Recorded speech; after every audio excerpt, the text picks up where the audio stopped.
Good morning, dear students. How are you all? Again, we are gathering here in online for our next online class. Today, we are going to study one of the poetries from Appreciating Poetry, your core textbook in for BA second semester. Today, we are going to study the poetry Childhood by Rainer Maria Rilke. Okay, let's go to the poem. Firstly, few words about the poet. Rainer Maria Rilke. Rilke, 1875-1926, was an Austro-German poet who won worldwide recognition as a poet and philosopher. കവിയും ഒരു തത്വജ്ഞാനി. Born in 1875, he was the only child of German-speaking parents in Paraguay. പരാഗ്വേയിലുള്ള German സംസാരിക്കുന്ന ആ ഒരു പാരൻസിൻ്റെ ഏക മകനായിരുന്നു. He had an happy childhood. അദ്ദേഹത്തിന് ഉണ്ടായിരുന്നത് ഒരു ദുഃഖങ്ങൾ നിറഞ്ഞ സന്തോഷങ്ങളില്ലാത്തൊരു കുട്ടിക്കാലമായിരുന്നു. അത് ഈ പോയട്രിയിൽ അതിൻ്റെ ഒരു റിഫ്ലക്ഷനാണ്. Rilke's father had compelled him to attend a military boarding academy to become an officer. അദ്ദേഹത്തിൻ്റെ ഫാദർ അദ്ദേഹത്തെ ഒരു പട്ടാളത്തിൻ്റെ അക്കാഡമിയിലേക്ക് കൊണ്ടുപോയാക്കി. എന്തിനു വേണ്ടി? ഒരു ഓഫീസറായി തീരാൻ. The sensitive boy found it too demanding and beyond his capacity owing to his poor health. ഈ കുട്ടി അവൻ്റെ ശാരീരികമായി വളരെ വീക്കായിട്ടുള്ള ഒരു പുവർ ഹെൽത്ത് ആയിട്ടുള്ള ഇവൻ തിരിച്ചറിഞ്ഞു, മനസ്സിലാക്കി ഈ ജോലി എന്ന് പറഞ്ഞാൽ ഒരു ഓഫീസറായി പട്ടാള ഓഫീസറായി തീരുക എന്ന് പറഞ്ഞാൽ require much strength and endurance. അതിനെന്താവശ്യമാണ്? ഒരുപാട് കഴിവ്, കപ്പാസിറ്റി ആവശ്യമാണ് എന്നുള്ളത് അവൻ മനസ്സിലാക്കി. എന്ന് പറഞ്ഞാൽ തൻ്റെ ശരീരം അതിന് അനുയോജ്യമല്ലെന്ന് അവൻ മനസ്സിലാക്കി. He left school prematurely and this adversely affected his education. അങ്ങനെ വളരെ പെട്ടെന്ന് തന്നെ അവൻ സ്കൂൾ വിട്ടു. അത് അവൻ്റെ വിദ്യാഭ്യാസത്തെ ബാധിക്കുകയും ചെയ്തു.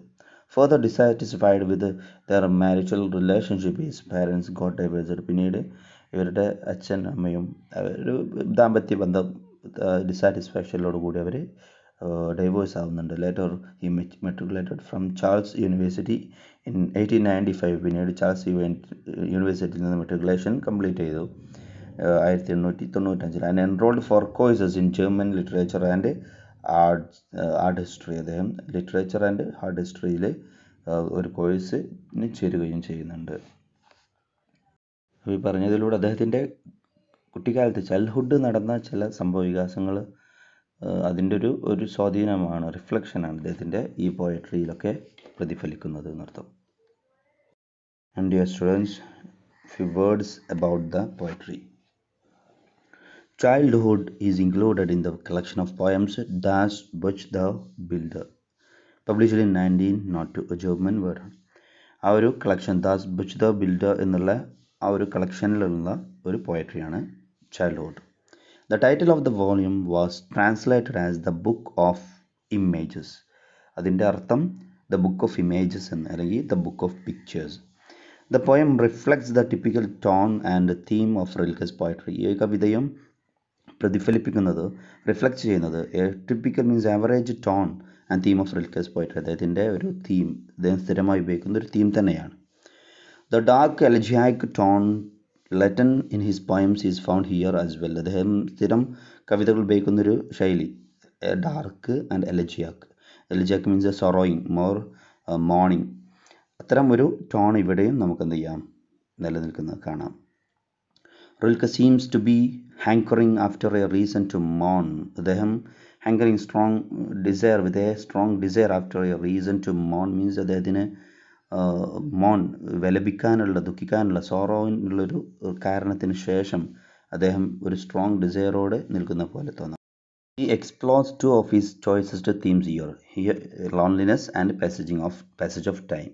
രണ്ട് പ്രധാനപ്പെട്ട അദ്ദേഹത്തിൻ്റെ തീമുകളാണ് ഇവിടെയും കൊണ്ടുവരുന്നത്. ഫസ്റ്റ് വൺ ലോൺലിനെസ്, ഏകാന്തതയും, and passage of time, lapsing of time. Contrary to readers' expectation of encountering a carefree, joyous period of childhood, the poem leaves us disturbed. ഒരു വായനക്കാരൻ പ്രതീക്ഷിക്കുന്നത്, ചൈൽഡ്ഹുഡ് എന്നുള്ളതിലൂടെ പ്രതീക്ഷിക്കുന്നത് A carefree means without any worries, without any sorrows, joyous period of childhood ആണെങ്കിൽ പോലും ഇവിടെ poem leaves as disturbed, confused ആയിട്ടാണ് നമ്മളെ കവിത അവസാനിപ്പിച്ച് പോകുന്നത്. The unpleasant childhood days had inevitably cast their gloom on his entire life, but paradoxically, he is unable to relish the fact that those days have vanished forever. അദ്ദേഹത്തിൻ്റെ ദുഃഖം മാത്രം, sorrowful ആയിട്ടുള്ള കുട്ടിക്കാലം had inevitably cast their gloom on അദ്ദേഹത്തിൻ്റെ ജീവിതത്തിലുടനീളം അതിൻ്റെ ഒരു സ്വാധീനം ഉണ്ടായിട്ടുണ്ട്, അതിൻ്റെ ഒരു കാസ്റ്റിംഗ് ഉണ്ടായിട്ടുണ്ട് എന്നർത്ഥം. നിരാശാജനകമായ ജീവിതമാണ് അദ്ദേഹം കംപ്ലീറ്റ് ജീവിച്ചിട്ടുള്ളത്. But paradoxically he is unable to relish the fact that, പക്ഷേ നേരെ വൈരുദ്ധ്യമായിക്കൊണ്ട് തന്നെ അദ്ദേഹം relish means cannot taste the fact that those days have vanished for ever. ആ ദിവസങ്ങൾ ദേ ആർ ഡിസപ്പിയേർഡ് എന്നുള്ളത് തിരിച്ചറിയാൻ അല്ലെങ്കിൽ അതിനെക്കുറിച്ച് ചിന്തിക്കാൻ അദ്ദേഹം എന്ത് ചെയ്യുന്നില്ല, ശ്രമിച്ചിട്ടില്ല എന്നുള്ളതാണ് പറയുന്നത്. ഈസ് അണേബിൾ, അദ്ദേഹത്തിന് സാധിക്കുന്നില്ല എന്ന്. Edward Snow, who has translated this collection of Rilke's poems, observes that these poems, Edward Snow അത് ഒബ്സർവ് ചെയ്യുന്നത്, ഈ കവിതകൾ tend to optimize what it means to be characterize. ഈ കവിതകൾ tend to optimize means make efficient what it means to characterize. ഏതൊക്കെ തരത്തിലുള്ള characterize നമ്മൾ ഉദ്ദേശിക്കുന്ന a mode, a stance means a manner, a cadence എന്ന് പറഞ്ഞാൽ ഒരു rhythm, a quality of voice, a way of looking, ഒരു രീതി, കാഴ്ചപ്പാട് എന്നർത്ഥം. Like the other images in this volume, childhood also, ഈ ഒരു വോളിയത്തിലുള്ള മറ്റ് ഇമേജുകൾ പോലെ തന്നെ childhood also is an image that dawns in an adult mind. ഒരു പ്രായമായ ഒരാളുടെ മനസ്സിൽ എമേജ് ചെയ്യുന്ന ഒരു ചിത്രം തന്നെയാണ് ചൈൽഡ്ഹുഡിൻ്റെ. Rain acts as a catalyst triggering the poet's memory. ഈ കവിയുടെ ഓർമ്മകളെ അങ്ങ് ആക്ടിവേറ്റ് ചെയ്യുന്നതിനുള്ള ഒരു കാറ്റലിസ്റ്റ് ഏതാണ്, ഒരു സ്റ്റിമുലസ് ഏതാണ്? മഴയാണ് ഇവിടെ. The poem is deeply nostalgic. ഈ കവിത completely and deeply nostalgic means a reminiscence of the childhood. പോയട്രിയുടെ, കവിയുടെ കുട്ടിക്കാലത്തിൻ്റെ ഓർമ്മകളാണ്. The poet is bewildered when he perceives some mysterious power dictating his destiny. Poet is bewildered means he is confused when he perceives some mysterious power. When he observes, അദ്ദേഹം കാണുന്ന സമയത്ത് some mysterious power, ഒരു നിഗൂഢമായ ചില ശക്തികളെ കാണുന്ന സമയത്ത്, dictating his destiny, തൻ്റെ വിധിയെ തീരുമാനിക്കുന്നതിന്, അതിന് ആജ്ഞാപിക്കുന്നതിന് അദ്ദേഹം കാണുന്ന സമയത്ത് അദ്ദേഹം എന്ത് ചെയ്യുകയാണ്, ആകെ കൺഫ്യൂസ്ഡ് ആയി പോവാണ്. Coaxing him to move on to infinity, അദ്ദേഹം തന്നെ പെർസ്വാഡിങ് എന്നർത്ഥം. കോക്സിങ് എന്ന് പറഞ്ഞാൽ persuading him to move on to infinity. Infinity means endlessness എന്ന് പറഞ്ഞാൽ ലിമിറ്റഡ്ലെസ്നെസ്, ഒരു അനന്തതയിലേക്ക് നീങ്ങുന്നതിന് വേണ്ടി എന്ത് ചെയ്യുന്നു, പോയറ്റ് തന്നെ പെർസ്വാഡ് ചെയ്തുകൊണ്ടിരിക്കുന്നു എന്നുള്ളത്. അത്രയാണ് പോയട്രിയെ കുറിച്ചുള്ള short description. Okay, listen to the poetry. It would be good to give much thought before you try to find words for something so lost. It would be good to give much thought. It is better to think about before you try to find words for something so lost. നിങ്ങൾക്ക് നഷ്ടപ്പെട്ട ഒരു കാര്യങ്ങൾക്ക് അതിന് നിങ്ങൾ വാക്കുകൾ കണ്ടെത്തുന്നതിന് മുമ്പ് നിങ്ങൾ കൂടുതൽ ചിന്തിക്കുന്നത് നല്ലതാവും എന്നർത്ഥം. You try to find words means നിങ്ങൾ വാക്കുകൾ കണ്ടെത്തുക ഫോർ സംതിങ് സോ ലോസ്റ്റ്, നിങ്ങൾക്ക് നഷ്ടപ്പെട്ട, അങ്ങേയറ്റം നഷ്ടപ്പെട്ട ഒരു കാര്യം. അത് കുട്ടിക്കാലത്തിലേക്കുള്ള, ചൈൽഡ്ഹുഡിലേക്കുള്ള ഒരു സൂചനയായിട്ടാണ്. അതാണ് തീർച്ചയായിട്ടും ഓരോരുത്തരെ സംബന്ധിച്ചും സംതിങ്സ് ആർ ലോസ്റ്റ് എന്ന് പറഞ്ഞത് നൊസ്റ്റാൾജിക്, അതായത് കുട്ടിക്കാലത്തിൻ്റെ ഓർമ്മകൾ, മെമ്മറീസ് ഓഫ് പാസ്റ്റ് ചൈൽഡ്ഹുഡ് എന്ന് പറയുന്നത്. For those long childhood afternoons you knew that vanished so completely and why. അദ്ദേഹം പറയും you for those long childhood, ആ നീണ്ട കുട്ടിക്കാലം എന്ന് പറയുന്നത്, അതിൻ്റെ ആഫ്റ്റർനൂൺസ് യു ന്യൂ, നിങ്ങൾക്കറിയാം, ദാറ്റ് വാനിഷ്ഡ് സോ കംപ്ലീറ്റ്ലി എന്നാണ് കുട്ടിക്കാലത്തിൻ്റെ ശേഷമുള്ള ദിനങ്ങൾ എന്നാണ് സൂചിപ്പിക്കുന്നത്. That vanished so completely, they are disappeared so completely എന്ന് പറഞ്ഞാൽ നമ്മളിൽ നിന്ന് അപ്രത്യക്ഷമായിരിക്കുന്നു. അതില്ല അപ്പോൾ നമ്മളെ മുന്നിൽ, അത് പരിപൂർണമായിട്ട് എന്താണ്, വാനിഷ്ഡ് ആണ്. സെക്കൻഡ് സ്റ്റാൻസയിൽ we are still reminded sometimes by a rain, but we can no longer say what it means. Life was never again so filled with meeting, with reunion and with passing on. We are still reminded, എന്ന് പറഞ്ഞാൽ നമ്മൾ ആ കുട്ടിക്കാലത്തെക്കുറിച്ച് വീണ്ടും നമ്മൾ ഓർമ്മിപ്പിക്കപ്പെട്ടേക്കാം. We are still reminded means reminded about the childhood, reminded the memories of child. Sometimes by rain, maybe it is because of some rain, അതായത് ഒരു മഴ എത്തുന്ന സമയത്ത് നമ്മൾ കുട്ടിക്കാലത്തെക്കുറിച്ച് ഓർത്തേക്കാം എന്ന് പറഞ്ഞാൽ ഇദ്ദേഹം ഈ നേരത്തെ പറഞ്ഞ പോലെ ഒരു കാറ്റലിസ്റ്റായിട്ട് കൊണ്ടുവരുന്ന സ്റ്റിമുലസ്, അദ്ദേഹം തൻ്റെ കുട്ടിക്കാലത്തെക്കുറിച്ച് ഓർക്കുന്നതിനുള്ളൊരു പ്രേരകം അത് മഴയായിട്ടാണ് അദ്ദേഹം ഇവിടെ കൊണ്ടുവരുന്നത്. Sometimes by a rain but we can no longer say what it means. പക്ഷേ നമുക്ക് കൂടുതൽ എന്താണ് അതുകൊണ്ട് അർത്ഥമാക്കുന്നത് എന്നുള്ളത് പറയാൻ സാധിക്കില്ല എന്ന് പറഞ്ഞ കുട്ടിക്കാലത്തിൻ്റെ കാര്യങ്ങളെക്കുറിച്ച്. Life was never again so filled with meeting. Life was never again, ജീവിതം എന്ന് പറയുന്നത് ഒരിക്കലും ആവുന്നില്ല filled with meeting, with reunion and with passing. മീറ്റിങ്ങുകളും റിയൂണിയനും പാസിങ്ങും ആണ് എല്ലാം വെച്ചുകൊണ്ടുള്ളത് ആവാതിരിക്കട്ടെ എന്നുള്ളതാണ്. അങ്ങനെ ആവുന്നില്ല എന്നുള്ളതാണ് പറയുന്നത്. In third stanza, as back then, when nothing happened to us except what happens to things and creatures, we lived their world as something human and became filled to the brim with figures. Back then എന്ന് പറഞ്ഞാൽ പിറകിലേക്ക് പോകുന്ന സമയത്ത്, when nothing happened to us, ഒന്നും നമ്മൾക്ക് സംഭവിക്കുന്നില്ല, except what happens to things and creatures, ഓരോ സംഭവ വികാസങ്ങളും നടക്കുന്നത് എന്തിനു മാത്രം, തിങ്സ് ആൻഡ് ക്രിയേച്ചേഴ്സ്, നമ്മുടെ ചുറ്റുപാടുള്ള വസ്തുക്കൾക്കും ജീവികൾക്കും മാത്രം. We lived their world as something human, നമ്മൾ അവരുടെ ഈ ലോകത്ത് ജീവിച്ച് തീർക്കുകയാണ്. ആരെ പോലെ, as something human, as human being, മനുഷ്യരെ പോലെ. And became filled to the brim with figures, നമ്മളായിത്തീരുന്നിരിക്കുന്നു ഫിൽഡ് ടു ദ ബ്രിം, കാരണം ജീവിതത്തിൻ്റെ ആ അരികു വരെ പല രൂപങ്ങൾ കൊണ്ട് നിറക്കപ്പെട്ടതായത്, പല ചുറ്റുപാടുള്ള പല ഫിഗേഴ്സിൻ്റെയും. അപ്പം ഇതിൻ്റെ ഈ ഒരു 3 സ്റ്റാൻസയുടെയും മീനിങ് പറയുകയാണെങ്കിൽ അത് നോട്ട് ചെയ്യാം. In an almost mystical turn of phrase we move from long childhood afternoons എന്ന് പറഞ്ഞൊരു almost mystical turn of phrase, ഒരു നിഗൂഢമായ ഒരു എന്തൊക്കെ മിസ്റ്റിക്കൽ ആയിട്ടുള്ള phrase. We move from long childhood afternoons, നമ്മൾ എന്ത് ചെയ്യുകയാണ് ആ ആഫ്റ്റർനൂൺസിൻ്റെ ചൈൽഡ്ഹുഡ് ആഫ്റ്റർനൂൺസിൽ നിന്ന് ചലിക്കുകയാണ്. Now only a memory in rain too, ഇപ്പോൾ അത് ആ ഒരു കുട്ടിക്കാലത്തിൻ്റെ അത് ഓർമ്മ എന്ന് പറഞ്ഞ് വെറും എന്തുകൊണ്ട് മാത്രമായി തീർന്നു, only a memory in rain, മഴ പെയ്യുന്ന സമയത്ത് ഉണ്ടാകുന്നൊരു എന്ന് പറഞ്ഞാൽ അത് റിയാലിറ്റിയിൽ അത് നമ്മളിൽ നിന്ന് അപ്രത്യക്ഷമായിരിക്കുന്നു അർത്ഥം കുട്ടിക്കാലം.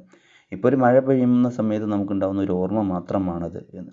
To a state of being when nothing happens to us എന്ന് പറഞ്ഞാൽ അതൊരു അവസ്ഥയാണ്. എന്ത്, ഒരിക്കലും ഇപ്പോൾ നമുക്കൊന്നും സംഭവിക്കുന്നില്ല except to what happens to things and beings എന്ന അതേ സമയത്ത് നമ്മൾ ചുറ്റുമുള്ള പല കാര്യങ്ങൾക്കും സംഭവിച്ചുകൊണ്ടിരിക്കുന്നു പലതും എന്നുള്ള. അത് അദ്ദേഹം നേരത്തെ സൂചിപ്പിച്ച പോലെ ഒരിക്കലും അദ്ദേഹം തൻ്റെ ജീവിതം, കുട്ടിക്കാലം എന്ന് പറയുന്നത്, ചൈൽഡ്ഹുഡ് എന്ന് പറഞ്ഞത് ഒരു സന്തോഷം നിറഞ്ഞതായിരുന്നില്ല എന്നുള്ളത് നമ്മൾ ഇൻട്രൊഡക്ഷനിൽ സൂചിപ്പിച്ചു. അതിൻ്റെ ഒരു സൂചനകൾ with filled meeting, with reunion and with passing on. We lived their world as if it is something human, നമ്മൾ ജീവിക്കുകയാണ്, അതായത് നമ്മൾ ജീവിക്കുന്നത് ദെയർ വേൾഡ്, നമ്മുടേതല്ലാത്ത ലോകം. Their world means other creatures, things എന്നുള്ള. As if it is something human, നമ്മൾ ഏതുപോലെ, നമ്മൾ മനുഷ്യൻ്റെ ചിലതാണെന്ന് പോലെ. Around little world filled to the brim with their figures, നമ്മുടെ ഈ ചെറിയ ലോകം അത് നിറച്ചിരിക്കുന്നത് അവരുടെ എന്ന് പറഞ്ഞ മറ്റുള്ള ജീവികളാണ് ഇവിടെ ജീവിച്ചു തീർക്കുന്നത്. മനുഷ്യൻ്റെ ഇപ്പോഴും ഇദ്ദേഹത്തിൻ്റെ ഒരു സന്തോഷമില്ലായ്മയെ സൂചിപ്പിക്കുന്നതാണ് ആ ഒരു വരികൾ.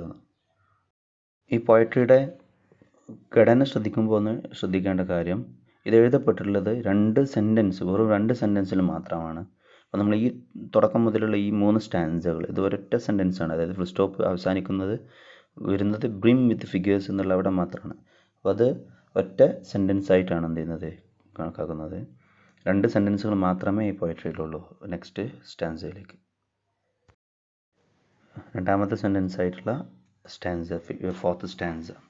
And became as lonely as a shepherd and as overburdened by vast distances and summoned and stirred as from far away. ഈ ഒരു സ്റ്റാൻസയിൽ കൊണ്ടുവരുന്നത് ഒരു ഏകാഗിയായിട്ടുള്ള ആട്ടിടയൻ, a lonely shepherd. And became as lonely as a shepherd, അദ്ദേഹം ആയിത്തീരുന്നു ആരെ പോലെ, ഒരു ആട്ടിടയനെ. അദ്ദേഹത്തിൻ്റെ ഈ കുട്ടിക്കാലം കഴിഞ്ഞ് ഇപ്പോൾ ഒരു ആട്ടിടയനെ പോലെ ഏകാഗിയായ.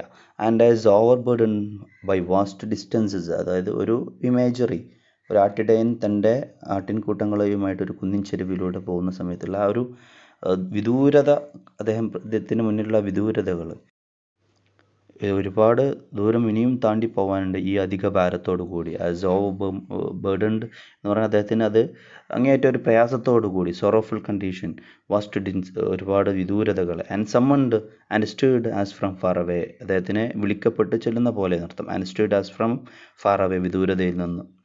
And slowly like a long new thread, അദ്ദേഹം വളരെ പതുക്കെ ഒരു പുതിയ നൂൽ പോലെ introduced into that picture sequence, അദ്ദേഹം ചെല്ലുകയാണ്, ഇഴകിച്ചേരാണ് ഇതിലൊക്കെ, ആ പിക്ചർ സീക്വൻസിലേക്ക്. Where now having to go, ആ ഒരു ചിത്രത്തിലേക്ക് അദ്ദേഹം ഇഴകിച്ചേരുന്നു.